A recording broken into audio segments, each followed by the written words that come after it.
We're good? Yep. All right, so the first thing we want to do when we're teaching the throwing, we want to talk about the grip of the baseball. And when we talk about grip, we talk about having the four seams on the ball. And the four seams, you're just looking at the C or the horseshoe on the ball. And what it means is as the ball is traveling through the air, you're seeing all four seams cut through that way.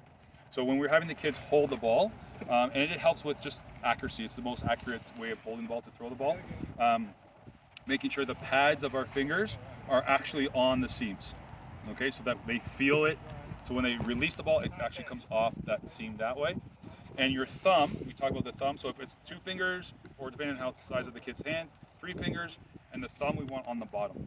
What's going to happen a lot, if a kid has their thumb on the side and they just pick up the ball this way, a lot of times when they release, you're going to see the rotation of the ball come off sideways. And you're going to see a side spin as opposed to what we're looking for, like a backspin to that ball.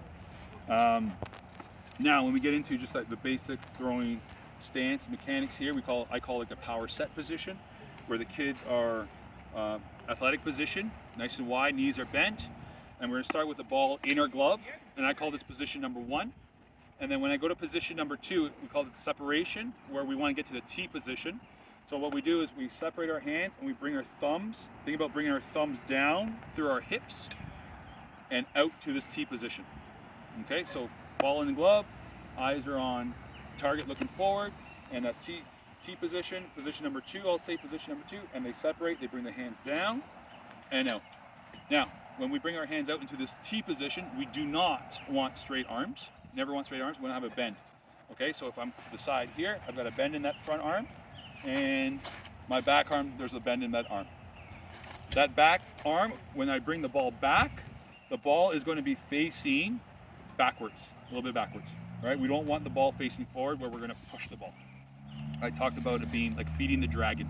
So if you have a coach behind, the kid could, or they could be in partners, and the kid could reach back, and then the coach or the partner could take the ball out of their hand. So now they have the ball, they could come back to the set position, they could go back to that T position, and then the coach or the partner could throw the ball back in their hand, or place the ball, not throw it, but place the ball back in their hand. So now from this position number 1, now we go to position number 2. Now when we go to throw, all this is a transfer forward.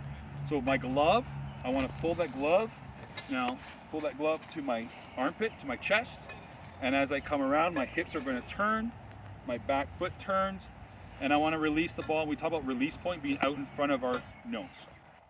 Our chest is out over top of my front foot, so from the side it's going to separate, release, chest over top. What happens is if I don't have my chest over top and I'm upright, it's going to be really hard for me to get my release point in front of my nose. And a lot of times my release point will be high, and then you start seeing the ball soaring high, whether from a pitching standpoint or from throwing the ball from the infield.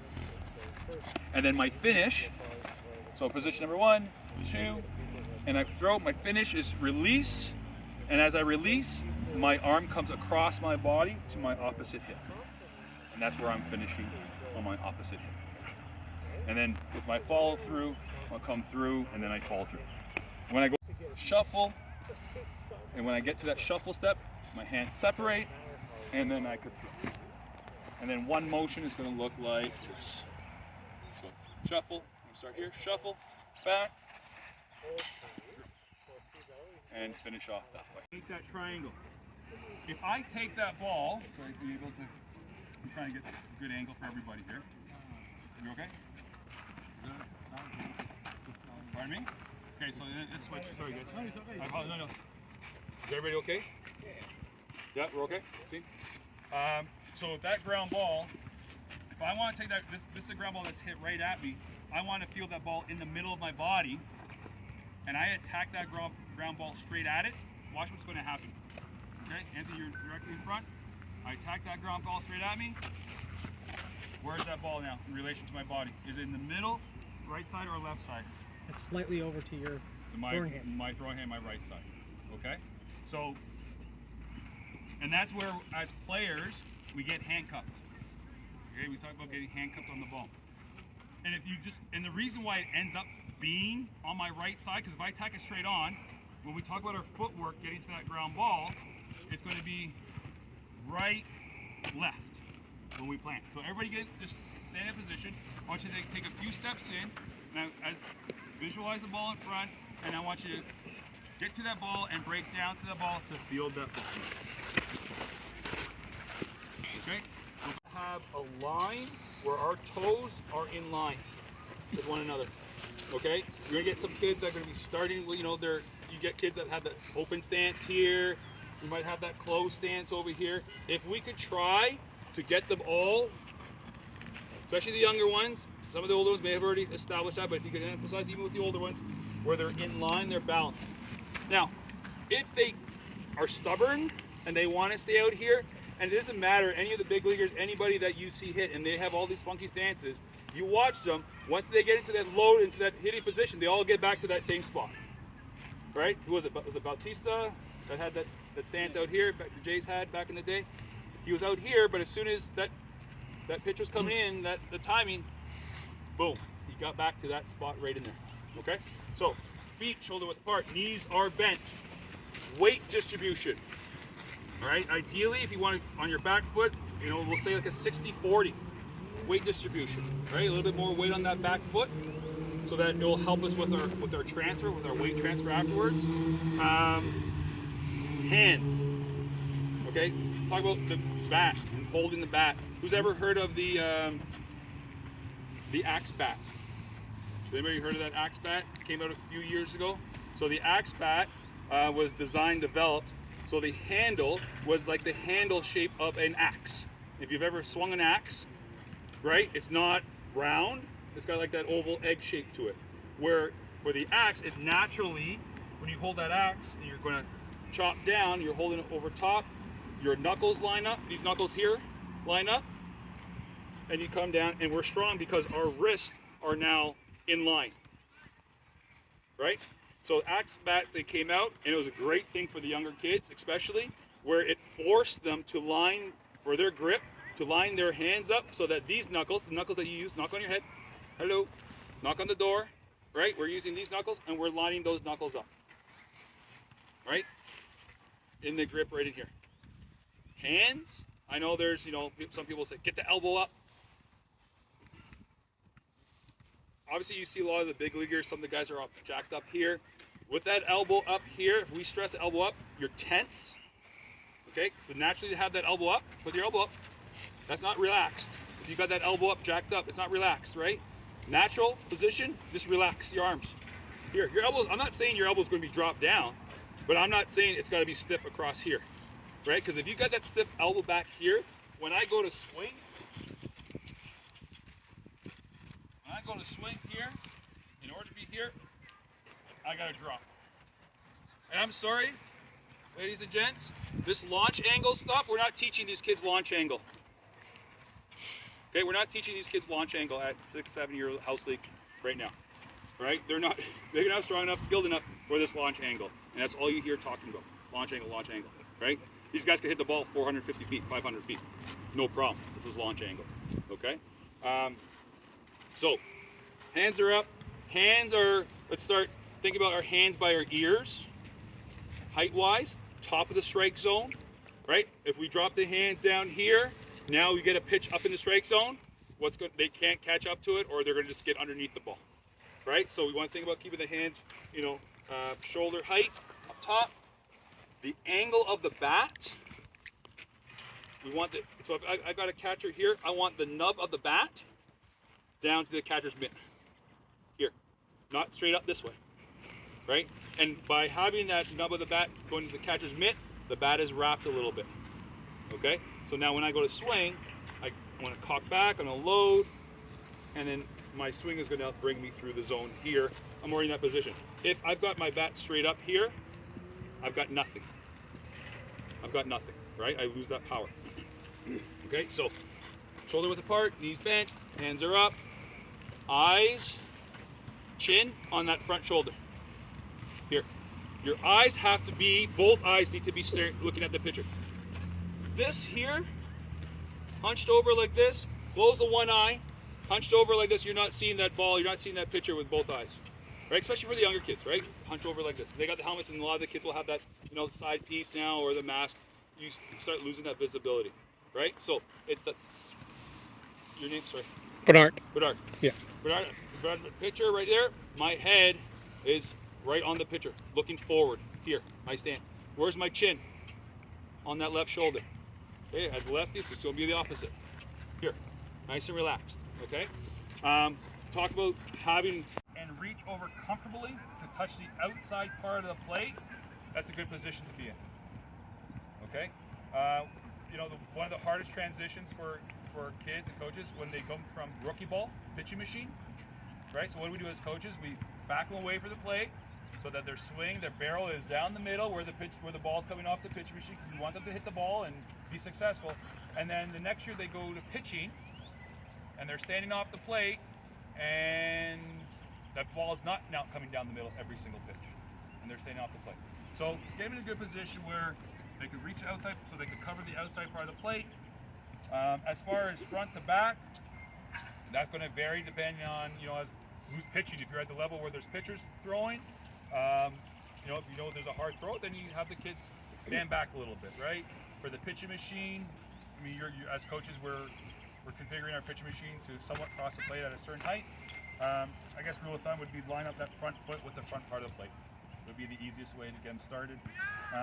So feet are nice and wide, hands are up, my chin down on my front shoulder.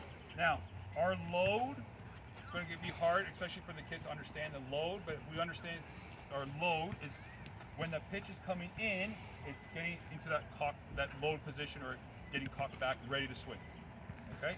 So what all that is it could be a step, right? It could be like, some kids will lift their foot, some kids will get that stride going forward, some kids don't. Some kids will just sit there and be flat-footed. Not flat-footed, but won't have that stride or step. Weights on the ball of our feet. And our hands, think about our hands just coming back. So getting your stances again very quickly, and just think about our load, and we're just trying to just cock back the hands. So we don't want to be standing from, it's just think of a boxer, right? Think of a boxer. If I'm boxing here and I go to throw, it's a jab, right? Sure, I'm going to make contact, but I'm not making strong contact. But if I'm going to go throw a blow, what am I going to do? Cock back and let it go. So think of the same thing when we're hitting, right? Cocking back and come through the baseball, right? And it's just keeping those hands nice and relaxed up top here. Now, with our swing, again, we'll go back to that grip when we talk about lining our knuckles up. When I go to swing, if I don't have my knuckles lined up, watch what happens. And as they get older and they're stronger, you have more control of that bat, more power, you get away with it. But as soon as I come through here, if I got my knuckles lined up, gripping the bat tight in my palm, I come to swing, what have my wrists done? At contact. Rolled over, right? It rolled over. Now if I line up my knuckles, I've got the axe bat in my hand, I come through,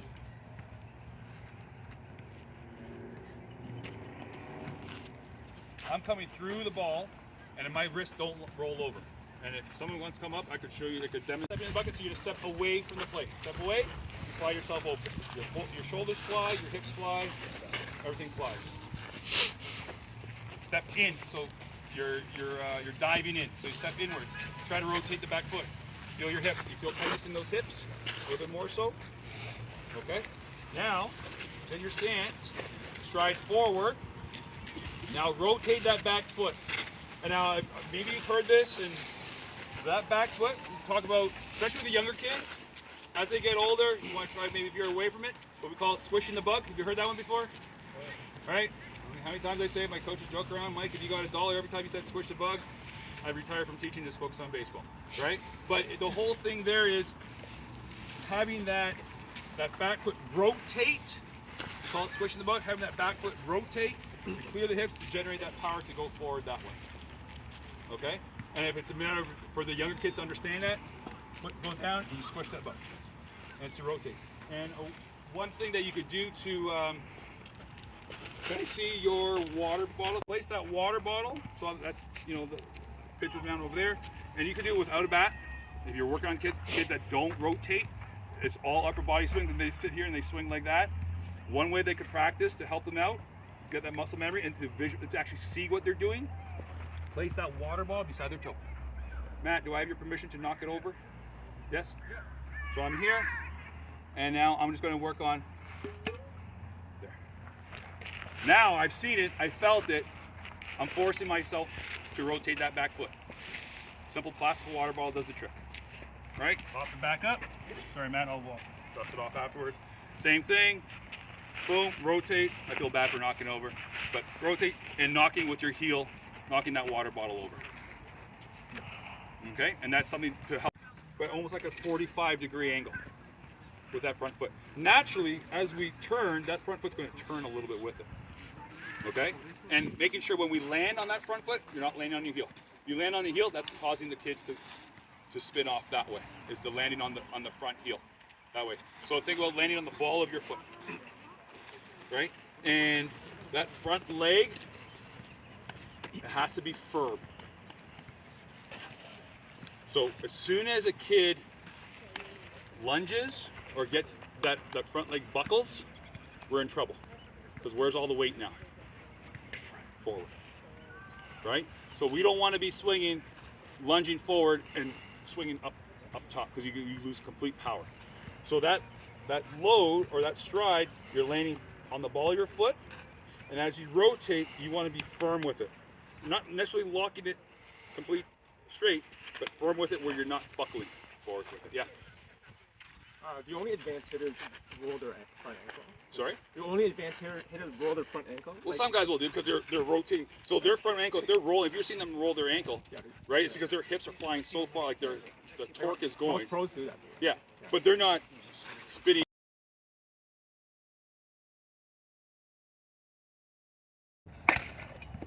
Okay, and ideally we're trying to get the kids so they're not falling off. Covering your face here, and you're turning so you got the fat part and the shoulder.